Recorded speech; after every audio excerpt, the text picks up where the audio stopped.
Bismillahirrahmanirrahim. Assalamualaikum warahmatullahi wabarakatuh. Innal hamdalillah alladzi khalaqal mauta wal hayata liyabluwakum ayyukum ahsanu amala wa huwal azizul ghafur. Asyhadu an la ilaha illallah wa asyhadu anna Muhammadan abduhu wa rasuluhu la nabiyya ba'dah. Allahumma shalli ala Muhammad wa ala ali Muhammad amma ba'd. A'udzu billahi minasyaitonir rajim. Bismillahirrahmanirrahim. Wa man ahsanu qawlan mimman da'a ila Allah wa 'amila sholihan wa qala innani minal muslimin. Adinun nasihah qulna liman qala lillahi wa li kitabihi wa li rasulihi wa li atil muslimina wa ammatihim. Shadaqallahul adzim. Segala puji dan puja hanyalah milik Allah Rabb semesta alam. Salam dan sholawat semoga tercurahkan untuk baginda Rasulullah Muhammad sallallahu alaihi wasallam. Pemirsa renungan hati seputar Papua TV yang dirahmati Allah subhanahu wa ta'ala.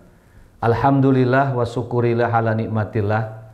Bersyukur pada Allah subhanahu wa ta'ala, pada kesempatan kali ini kita bisa bersua di media ini dalam rangka untuk menyampaikan ayat-ayat Allah, menyampaikan hadis Rasulullah, semoga memberikan kemanfaatan buat kita semua. Izinkan kesempatan kali ini saya akan menyampaikan satu hadis dalam kitab Hadis Arba'in An-Nawawiyah karangan Imam Nawawi. Hadisnya nomor 15 dari Abu Hurairah, rawahunya Bukhari Muslim. Rasul bersabda, "Man kana yu'minuna billahi wal yaumil akhir falyaqul khairan aw liyasmut. Wa man kana yu'minu billahi wal yaumil akhir falyukrim jarahu. Wa man kana yu'minu billahi wal yaumil akhir falyukrim dhaifahu." Yang kurang lebih maknanya adalah, barang siapa yang mengaku beriman kepada Allah dan hari akhir, hendaklah ia berkata baik atau diam. Dan barang siapa yang mengaku beriman kepada Allah dan hari akhir, hendaklah dia memuliakan tamunya atau dia memuliakan tetangganya. Pemirsa renungan hati seputar Papua TV yang berbahagia, hadis ini singkat tapi mengandung makna yang sangat luar biasa, di mana Rasulullah memberikan 3 amalan ciri-ciri orang yang beriman kepada Allah dan Rasul-Nya. Yang pertama adalah mempergunakan lisannya dengan kalimat-kalimat thayyibah atau kalimat-kalimat yang baik, kalau tidak mampu diam. Yang kedua adalah senantiasa menghormati, memuliakan tetangganya. Dan yang ketiga adalah senantiasa memuliakan, menghormati para tamu-tamunya. Namun pada kesempatan yang singkat ini, kami akan menyampaikan satu hal saja pada poin pertama yang berkaitan dengan berkata yang baik ataupun diam. Kenapa ini perlu kita ungkap, perlu kita simak dan kita jabarkan dalam kitab Al-Wafi mensyarah tentang hadis ini, karena lisan seseorang itu berpengaruh kepada akhir hidupnya seseorang. Karena ada raqib dan atid yang senantiasa mengevaluasi, senantiasa merekam dari apa yang kita perbuat, termasuk dari lisan dan seluruh anggota tubuh kita. Lisan bisa menentukan baik buruknya seseorang. Karena lisan bisa menentukan seseorang itu muslim atau non-muslim. Karena lisan bisa menentukan seseorang surga atau neraka. Dan karena lisan juga bisa menentukan seseorang amalnya diterima oleh Allah atau ditolak oleh Allah subhanahu wa ta'ala. Sebagai contoh, karena lisan sesuatu yang haram itu menjadi halal, yaitu ijab qabul. Kami yang para lelaki misal ingin meminang seorang perempuan untuk ijab qabul akad nikah walimatu urus, maka kami akan mengucapkan kuterima nikah dan kawinnya fulanah binti fulanah dengan mas kawin tersebut. Ucapan yang singkat ini akan merubah dari sesuatu yang haram menjadi halal. Begitu pula sebaliknya, ketika seorang suami dengan kalimat "Kutalak engkau istriku", baik talak 1, 2, dan 3, maka merubah dari yang halal menjadi yang haram. Yang kedua, kenapa kita butuh mempunyai atau mengontrol tentang lisan kita? Ada 2 paman Rasul yang bisa menjadi contoh karena lisannya, yang satu masuk surga, yang satu tidak masuk surga, yaitu Hamzah bin Abdul Muthalib. Hamzah bin Abdul Muthalib, paman Rasulullah, mengucapkan syahadat dengan lisannya. Dia ikut perang Badar, dia ikut perang Uhud. Dalam perang Uhud, ternyata Hamzah bin Abdul Muthalib itu meninggal dunia dengan tertombak di bagian dadanya, dan dia matinya mati syahid di antara 60 para syuhada. Yang kalau kita umroh haji, kita akan berkunjung ziarah ke makam para syuhada di Bukit Uhud. Yang kedua bernama Abu Thalib, ini juga paman Rasulullah, merawat Rasul sejak muda, membimbing Rasul, menjadi tamengnya Rasulullah, tapi menjelang wafatnya tidak mengucapkan kalimat syahadat hanya karena lisannya.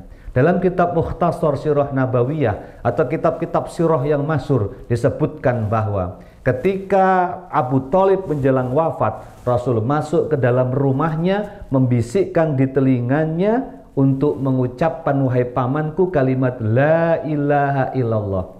Tapi sampai dicabut nyawanya malaikatul maut, sang paman tidak mengucapkan kalimat syahadat. Rasul faham bahwa siapapun orang yang wafatnya tidak mengucapkan kalimat syahadat bukan dikategorikan orang yang muslim, maka seluruh amalnya akan tertolak walaupun sebanyak apapun. Rasul menangis, Rasul keluar rumahnya Abu Thalib dan masih berusaha angkat tangan berdoa kepada Allah agar dosa sang paman diampunkan. Bukannya Allah mengabulkan doa Rasulullah, tapi turun Al-Quran surah At-Taubah 113 yang artinya adalah tidak sepantasnya Nabi dan Rasul mendoakan sanak kerabatnya sementara mereka meninggal dalam keadaan kafir, tidak mengucapkan kalimat syahadat. Orang yang seperti ini masuk ke dalam neraka jahanam. Pemirsa renungan hati seputar Papua TV yang berbahagia, begitu pentingnya lisan ini, maka marilah kita menjaganya sebaik-baiknya untuk berkata yang baik kalau nggak mampu diam. Lalu bentuknya seperti apa dikategorikan kata baik? Yang pertama adalah gunakan lisan kita ini untuk berdakwah, mengajak manusia kembali kepada Allah, profesinya kita apapun. Kalau kita seorang suami, maka ajaklah istrinya kembali kepada Allah. Kalau kita seorang ayah, ajaklah anak-anak kita kembali kepada Allah. Kalau kita di perusahaan, ajaklah bawahan kita. Kalau kita di tetangga, ajaklah tetangga, ajaklah siapapun. Da'watun nas ilallah bil hikmah wal mau'izatil hasanah hatta yakhruju minadh-dhulumati ila nuril Islam, yakhruju minas syirik ila tauhid, minal haram ilal halal, minasyad ila khairat. Dakwah kepada Allah dengan hikmah dan kata-kata yang baik agar manusia keluar dari perbuatan zalim kepada tauhid, zalim kepada Islam, syirik kepada tauhid, haram kepada halal, dan buruk kepada kebaikan. Ajak siapapun dengan lisan kita. Dan barang siapa yang mempergunakan lisannya mengajak manusia kepada Allah, maka lisan kita dikategorikan waman ahsanu qaulam mimman da'a ilallah wa amila sholihah wa qala innani minal muslimin. Dan siapakah orang yang paling baik perkataannya? Yaitu orang yang dengan lisannya mengajak manusia kembali kepada Allah. Dan yang berani mengucapkan dirinya adalah orang soleh, orang muslim, dan dia mau beramal kebaikan. Bahkan orang yang mempergunakan lisannya mengajak manusia kembali kepada Allah, Allah menyebutkannya dengan kalimat kuntum khaira ummatin ukhrijat linnasi ta'muruna bil ma'ruf wa tanhauna 'anil munkar wa tu'minuna billah. Kalian semua adalah umat yang terbaik yang dilahirkan untuk manusia, yang mengerjakan amar ma'ruf, mencegah yang mungkar, dan mengajak kembali kepada Allah Subhanahu wa ta'ala. Berdakwah mengajak manusia dengan lisan tidak harus bisa berbahasa Arab, tidak harus hafal Quran 30 juz, tapi sampaikanlah ilmu itu walaupun hanya 1 ayat. Wallahi la ayyadiyallahu bika rajulan wahidan khairulaka min hurum ni'am. Rasul berbicara kepada Ali, ya Ali, wallahi, demi Allah, kalau atas perkara kita, dengan lisan kita, dengan ucapan kita, dengan dakwah kita, dengan ajakan kita, mengajak istri, ngajak suami, ngajak anak, ngajak teman, dia bisa kembali kepada Allah, satu orang saja dia berubah, mendapatkan pahala lebih baik daripada onta merah atau dunia dan seisinya. Maka pemirsa renungan hati seputar Papua yang berbahagia, mari kita pergunakan lisan kita itu untuk berkata yang baik, untuk berdakwah, untuk mendoakan orang tua, untuk mendoakan pasangan, untuk mendoakan anak, dan juga untuk mendoakan orang lain. Gunakan lisan kita untuk berzikir kepada Allah, gunakan lisan kita untuk istighfar, gunakan untuk sholawat. Maka insya Allah ini termasuk kategori dari hadis Rasulullah, man kana yu'minuna billahi wal yaumil akhir falyaqul khairon aw liyasmut. Kesimpulannya jamaah sekalian, bahwa kenapa Rasul sampai menyebutkan ciri-ciri beriman kepada Allah Rasulnya, berkata baik atau buruk, karena dengan lisan inilah menentukan seseorang itu di akhir ujungnya, apakah husnul khotimah ataukah su'ul khotimah. Banyak beredar di video ataupun di dunia maya bagaimana para pendakwah, bagaimana penghafal Quran, bagaimana orang-orang yang soleh di akhir hayatnya mereka husnul khotimah. Ada yang masih sholat terjatuh, dia meninggal di raudhah. Ada yang masih tawaf putaran, dia meninggal di depan Ka'bah. Ada para ulama masih ceramah duduk langsung meninggal dunia. Ada seorang qori bahkan di depannya, di rumahnya Gubernur Jawa Timur dalam acara Maulid Nabi masih membaca Al-Quran, langsung dia terjatuh dan meninggal dunia. Kenapa? Karena sebelum meninggal mempergunakan lisannya dengan berkata yang baik ataupun diam. Maka mudah-mudahan di forum yang mulia ini, para pemirsa renungan hati seputar Papua TV yang berbahagia, mari kita gunakan lisan kita sebaik-baiknya untuk berkata yang baik ataupun diam.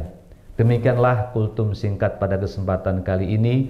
Mudah-mudahan ada manfaatnya, dan sekali lagi gunakanlah lisan kita untuk berkata yang baik. Kalau nggak mampu diam, apalagi nanti bulan puasa, bahkan diamnya orang puasa pun juga mendapatkan pahala. Tapi lebih baik lagi digunakan tidak hanya diam, bisa untuk baca Al-Quran, bisa untuk berzikir, bisa untuk aktivitas-aktivitas kebaikan yang lainnya.